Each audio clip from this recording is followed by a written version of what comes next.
Hello everyone, আজকের ভিডিওতে দেখাবো বর্তমানে মার্কেটের কারেন্ট সিচুয়েশান কি, সাপোর্ট রেজিস্ট্যান্স, এছাড়াও বর্তমানে আজকে কোন কোন সেক্টরগুলো প্লাসে ছিল, কোন কোন সেক্টরগুলো মাইনাসে ছিল, এবং এফআইআইদের বর্তমানে কারেন্ট সিচুয়েশান পজিশান কি আছে, ডিআইদের কারেন্ট পজিশান কি আছে।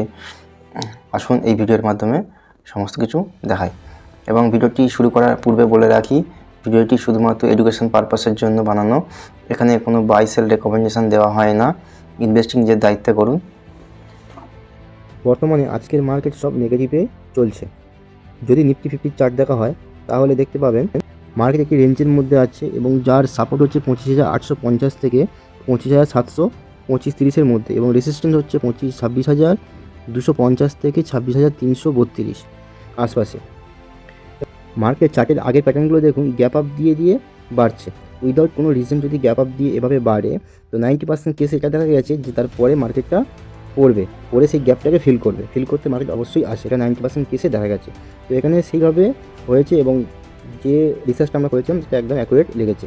তো মার্কেট উপরের রেসিস্ট্যান্সকে হিট করে নিচের দিকে আসছে, নিচের সাপোর্টকে নেওয়ার জন্য। মার্কেট এখন এই একই রেঞ্জের মধ্যে কিছুদিন ঘোরাফেরা করবে, কারণ যতদিন না ট্যারিফ ওয়্যার থেকে শুরু করে জাপানের যে ইন্টারেস্ট হাইক হচ্ছে, এছাড়া যে ভারতের উপরে ট্যারিফগুলো লাগানো হয়েছে এবং আরবিআই যে রেট কাট করবে, এই সমস্ত কিছু ক্ল্যারিফাই না হলে ফরেন ইনভেস্টারদের কনভিকশন আসছে না ভারতের উপর ইনভেস্ট করার। তাহলে মার্কেট যে বাড়বে তার সংকেত কীভাবে পাবো? যদি মার্কেট এরমভাবে রেঞ্জ বাউন্ডের উপর যদি ব্রেকআউট দিয়ে আবার যদি রেজিস্ট্যান্সকে সাপোর্ট হিসেবে নিয়ে যদি বাড়ে, তাহলে এটাকে স্ট্রংলি বাই আমরা ধরি। তো এই সাইনটাকে দেখে আমরা প্রেফার করতে পারি।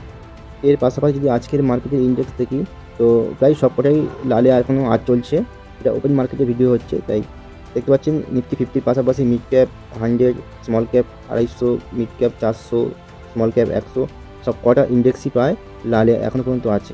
এছাড়াও যদি সেক্টরের কথা বলা হয়, কয়েকটা সেক্টর বাদে প্রায় সবকটাই লালে আছে।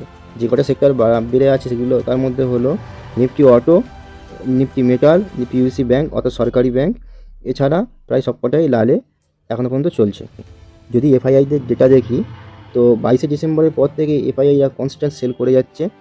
29শে ডিসেম্বর 2759 কোটি টাকা, 26শে ডিসেম্বর 317 কোটি টাকা, 24শে ডিসেম্বর 1721 কোটি টাকা এবং 23শে ডিসেম্বর 1794 কোটি, 22শে ডিসেম্বর 457 কোটি টাকা সেল করেছে। তো এই সেলের কারণ মূলত তিনটি আছে।